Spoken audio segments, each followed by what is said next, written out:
दोस्तों, ये कहानी राजा की भटकती आत्मा की है जो महलों में गूंजती है। आज जो मैं आपको बताने जा रहा हूँ वो कोई कहानी या किस्सा नहीं बल्कि हकीकत है जो उस देश की सच्ची घटना है जिसे कभी सोने की चिड़िया कहा जाता था। लेकिन ब्रिटिश सरकार सारा सोना भारत से लूट कर ले गए। लेकिन अभी भी भारत के कई हिस्सों में प्राचीन समय के लोगों के द्वारा गड़ा हुआ बहुत सा धन है जिसे वो चोरी हो जाने के डर से जमीन में गाड़ देते थे और उनकी मौत के बाद वो सोना चांदी बस धरती के गर्भ में ही रह जाता है। ऐसा ही एक घटना आजकल यूपी के उन्नाव जिले के डोंडिया खेड़ा गांव में हो रही है, जहां के एक साधु शोभन सरकार को वहां के राजा राम बख्श की आत्मा ने उनके जमीन में गड़ा 1000 टन सोने का रहस्य बताया, जो आज के सोने के रेट के हिसाब से इसकी कीमत आंके तो 29 खरब रुपये के लगभग बैठती है। कौन थे राजा राम बख्श? कहां से आया सोना? कैसे मौत हुई राजा की? आइए इन सारे पहलुओं पर प्रकाश डाले। इतिहासकार चंद्रकांत तिवारी के अनुसार क्रांतिकारी शूरवीर राजा ने सन 1857 की क्रांति के दौरान अंग्रेजों के छक्के छुड़ा दिए थे। वह कौन थे और कब से वो इस किले में रह रहे थे ये किसी को स्पष्ट मालूम नहीं है। यहाँ के इतिहासकारों की माने तो 2 जून 1857 की क्रांति में दिलेश्वर मंदिर में छिपे 12 अंग्रेज को जिंदा जला दिया था। इसमें जनरल डीलाफोस भी मौजूद थे। कहा जाता है कि राजा चंडिका देवी के बहुत बड़े भक्त थे। वो रोजाना सुबह मां चंडिका का दर्शन करने के बाद ही सिंहासन पर बैठते थे। लोगों के अनुसार राजा राव राम बख्श सिंह पूजा करने के बाद अपने गले में एक गेंदे के फूल की माला जरूर पहनते थे। यही वजह है कि जब अंग्रेजों ने अंग्रेजों को जिंदा जलाने की सजा के रूप में फांसी की सजा सुनाई गई और उनको फांसी पर लटकाई गई तो उन्हें कुछ नहीं हुआ। इस तरह 3 बार उनको फांसी दी गई मगर राजा को कुछ नहीं हुआ।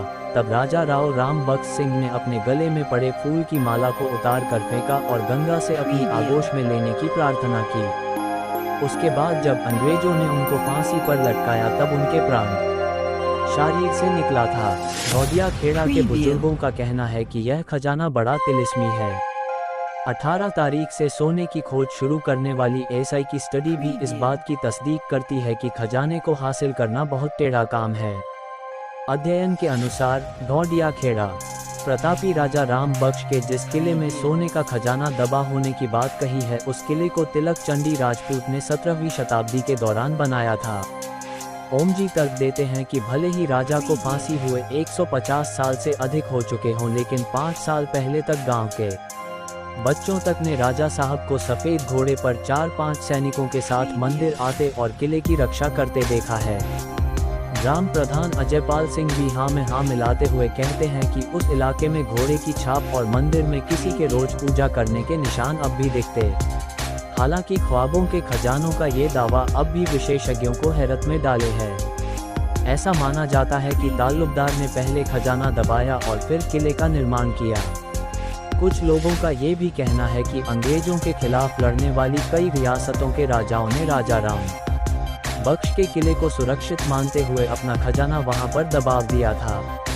एसआई व भूगर्भ वैज्ञानिकों की जांच के मुताबिक किले में 15 फुट नीचे खजाना मिलने की संभावना जताई जा रही है। इसमें दबे सोने की कीमत करीब 3 लाख करोड़ रुपए बताई जा रही है। स्वामी ओम के मुताबिक राजा राव बख्श सिंह सपने में नहीं आए थे बल्कि साक्षात प्रकट हुए थे। तभी उन्होंने सरकार से सोना निकलवाने की बात कही थी। मरा हुआ राजा घोड़े पर घूमता था। ओम स्वामी के अनुसार दिवंगत राजा राव बख्श 5 साल पहले तक इस इलाके में घोड़े पर सवार होकर घूमा करते थे। वे किले के आसपास घूमा करते थे। उन्हें इस इलाके के कई लोगों ने देखा है। स्वामी के मुताबिक गांव डोंडिया खेड़ा का बच्चा आपको इसके बारे में बताएगा। गांव के ही एक और बुजुर्ग आदमी सीताराम ने बताया कि जब उनकी उम्र 10 साल की थी तक एक बार सरकार ने यहां खुदाई करवाना चाहा था। इसके लिए करीब 1 दर्जन के आसपास मजदूर भी लगाए गए थे, मगर कहते हैं कि जैसे ही मजदूरों ने इस किले में खुदाई आरंभ की उसी समय वहां कई सांपों ने मजदूरों पर हमला बोल दिया था। इसमें 2 मजदूर की मौत भी हो गई थी। इसके बाद से वहां खजाने को लेकर कोई खुदाई नहीं की गई। पुरातत्व विभाग की टीम ने 12 अक्टूबर से कैंप लगाकर सफाई का काम शुरू कर दिया है।